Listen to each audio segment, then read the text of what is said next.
हमारे चैनल को सब्सक्राइब नहीं किया है तो उसे अभी सब्सक्राइब कर दीजिए और पास ही बेल आइकन को भी प्रेस। नमस्कार छात्रों, आज हम कक्षा 10वीं गणित अध्याय 4 द्विघात समीकरण के अंतर्गत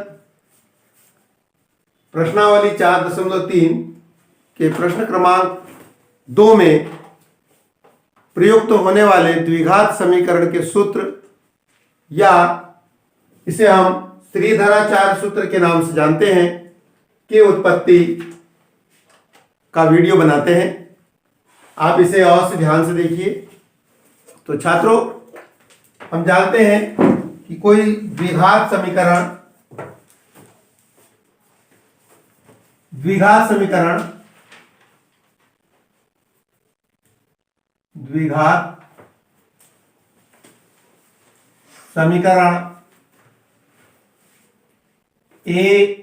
ax² plus bx plus c बराबर 0 में a b c अचर राशि है और x जो है वो चर है।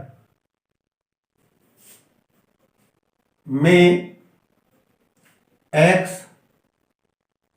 चर है एवं a b c अचर गुणांक है।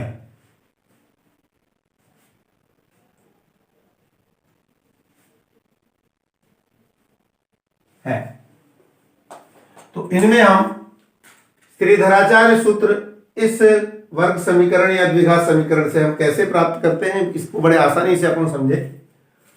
तो सबसे पहले हम जो वर्ग द्विघात समीकरण दिया हुआ है उसको लेते हैं। ax वर्ग धन bx धन c बराबर 0। हम जो पूर्ण वर्ग बनाते हैं उसी मेथड का उपयोग करेंगे। तो चूंकि हम जानते हैं कि a का वर्ग धन 2ab धन b का वर्ग बराबर होता है a धन b पूरे का वर्ग। इस सूत्र की सहायता से हम लेते हैं। तो इसको हम सबसे पहले पूर्ण वर्ग बनाते हैं। जो पद है इसको वर्ग के रूप में लिखेंगे, a वर्ग के रूप में। तो इसको हम यहां पर वर्गमूल a x पूरे का वर्ग लिख देते हैं। स्टेप बाय स्टेप ध्यान से समझिए आप लोग। a को हमने इस a को √a वर्ग क्यों लिखा? क्योंकि √a का वर्ग यदि हम करेंगे और वर्ग से वर्गमूल कट जाएगा तो हमें केवल a प्राप्त होगा, जो ये है।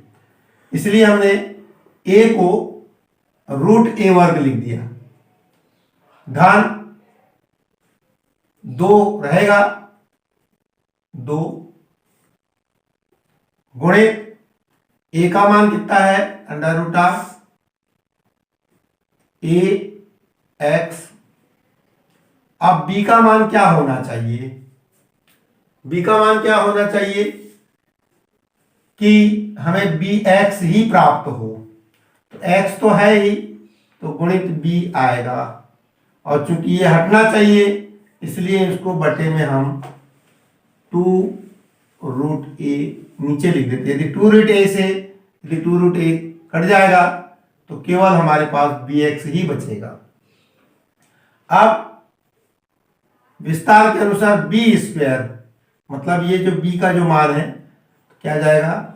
b अपान 2√2 2√a आएगा पूरे का वर्ग। अब चूंकि हमने इसको जोड़ा है तो इसको घटाएंगे भी, तो माइनस b अपान 2√a पूरे का वर्ग ज्यों का त्यों लिखेंगे, ताकि ये इससे ये वाले पद से वाला पद कट जाए, धनात्मक ऋणात्मक है, और अंत में बचा धन सी बराबर 0। तो ये छात्र ये हो गया पूर्ण वर्ग के रूप में जो विस्तार जो सूत्र है इसके अनुसार हमने इसको परिवर्तित कर दिया। अब हम जानते हैं कि यहां से लेकर यहां तक इसका जो विस्तार है वो a धन b पूरे का वर्ग के रूप में परिवर्तित हो जाएगा। तो ध्यान से देखिए क्या जाएगा, ये परिवर्तित हो जाएगा। तो इसको हम लिखेंगे रूट ax धन b का मान क्या है, ये b अपान 2 रूट a पूरे का वर्ग। अब जो भाग बच गया है ये दोनों भाग, इसको हम बराबर में अक्षांतर कर देते हैं। तो बराबर ये वाला भाग जब इधर जाएगा तो धनात्मक हो जाएगा और यह आ जाएगा b स्क्वायर धनात्मक हो गया, b स्क्वायर बटे में इसका भी स्क्वायर करेंगे तो 2 का वर्ग हो जाएगा 4 और a का वर्गमूल a का वर्ग हो जाएगा 1, तो 4 b स्क्वायर अपान 4 हो गया, ये इधर चले गया। और जो c था वो धनात्मक है वो ऋणात्मक हो जाएगा, तो c अपान 1 कर देंगे। पहले इस पद को तिर्यक गुणा करके हल कर लेते हैं। तो ये क्या आ जाएगा, वर्गमूल x धन b, ध्यान से देखिए आप लोग, 2 वर्गमूल a हो गया पूरे का वर्ग बराबर इसका तिर्यक गुणा वगैरह कर लीजिए पहले और जोड़ दीजिए। 1 का गुणा आएगा तो ये आएगा b स्क्वायर माइनस इसका गुणा यहां करेंगे 4ac अपान कितना आ जाएगा, इनका आपस में गुणा करेंगे तो 4a, ये आ गया। छात्रों अब इसको वर्ग को इधर ट्रांसफर कर देंगे तो वर्ग का बन जाएगा वर्गमूल, ये आ जाएगा, ये वाला पद हो गया वर्गमूल ax धन b बटे में कितना है 2 वर्गमूल a बराबर, और ये जो वर्ग है इधर जाकर हो जाएगा वर्गमूल, यानी कि धन ऋण वर्गमूल b स्क्वायर कितना जाएगा b स्क्वायर माइनस 4ac अपान कितना आ जाएगा 4a। ठीक है, अब हम देखेंगे ये वाला जो भाग है इधर पक्षांतर कर देंगे। ये अंडर रूट ऑफ ax बराबर, ये वाला भाग जब इस तरफ जाएगा तो ऋणात्मक हो जाएगा, ऋण b अपान 2 रूट a, फिर ये आ जाएगा प्लस माइनस, इसका वर्ग कर देंगे, वर्गमूल लेंगे तो ये वर्गमूल के अंदर ही रहेगा, b square under root of b square minus 4ac, और नीचे वाले का वर्गमूल जब करेंगे तो 4 का वर्गमूल हो जाएगा 2 और वर्ग a का वर्गमूल हो जाएगा वर्गमूल a। अब आप देख रहे हैं इन दोनों का लघुत्तम जो है एक जैसे हर है, इसलिए लघुत्तम वही होगा 2 वर्गमूल a, तो ये आ जाएगा वर्गमूल a x बराबर दोनों का लघुत्तम 2 वर्गमूल a और ये minus b plus minus under root of b square minus 4ac।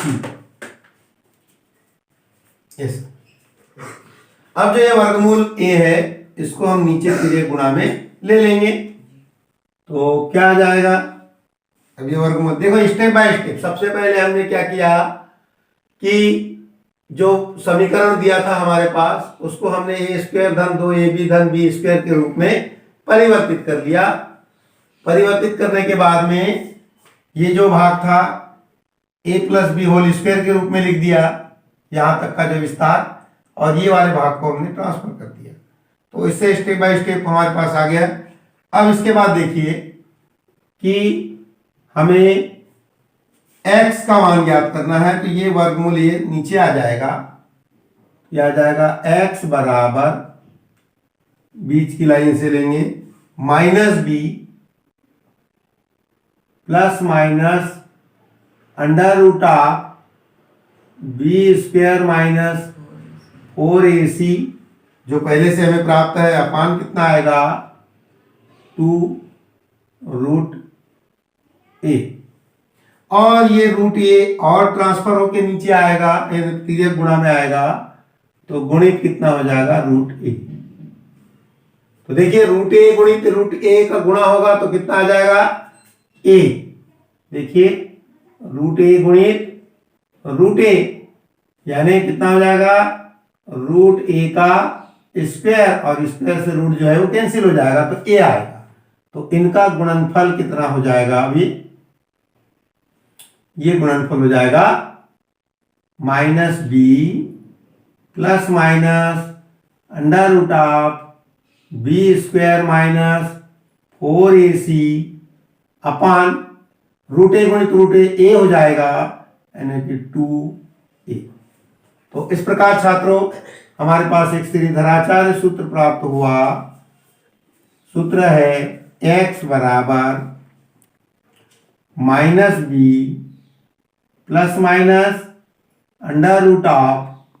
√b² minus 4ac upon 2a। यही श्रीधराचार्य सूत्र है। अब हमें क्या करना है कि जो वर्ग समीकरण होगा या द्विघात समीकरण होगा, जो भी हमारे पास समीकरण दिया जाएगा, उस व्यापक रूप से हम तुलना करेंगे और एबीसी के मान निकाल लेंगे, और उन एबीसी के अचर मानों को हम यहाँ इस सूत्र में रखेंगे, तो हमारे वर्ग समीकरण के मूल जो है हमें प्राप्त हो जाएंगे। तो इस प्रकार श्रीधराचार्य सूत्र की उत्पत्ति होती है, और इसी सूत्र का उपयोग हम द्विघात समीकरण के मूल ज्ञात करने के लिए करते हैं। छात्रों यहाँ जो प्लस माइनस दिया हुआ है, ये जो प्लस होगा वो अल्फा का मान होगा, यानी कि धनात्मक मूल होगा।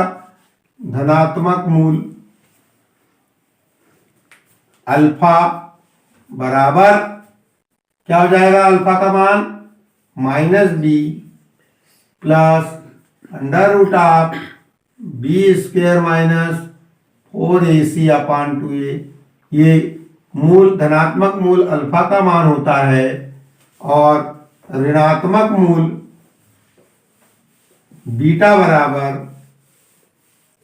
क्या आ जाएगा, -b माइनस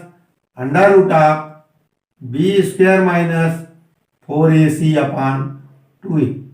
तो ये ऋणात्मक मूल बीटा का मान होगा इस तरह। इन्हीं को जब हम अल्फा प्लस बीटा करेंगे, दोनों को जोड़ेंगे, तो हमारे पास आ जाएगा अल्फा प्लस बीटा बराबर प्राप्त होता है -b अपान e। कैसे, जब हम मूलों का योगफल इन दोनों को आपस में जोड़ेंगे तो हमें -b अपान e प्राप्त होगा, और यदि मूलों का गुणनफल करेंगे तो यह आ जाएगा c अपान e। यदि हम इन दोनों का गुणा करेंगे, इस पक्ष का अल्फा गुणित बीटा यानी कि इन दोनों भागों का गुणा करेंगे, तो हमें c अपान e प्राप्त हो जाएगा। तो इस प्रकार से मूलों का योगफल -b अपान e और मूलों का गुणनफल c अपान e होता है। छात्रों ये श्रीधराचार्य सूत्र की उत्पत्ति बड़े ही आसान तरीके से हमने बुक्स और अन्य चीजों से हटकर हमने किया है। यदि आपको बड़े आसानी से समझ में आया है तो इसी तरह से हमारी वीडियो देखते रहिए। धन्यवाद।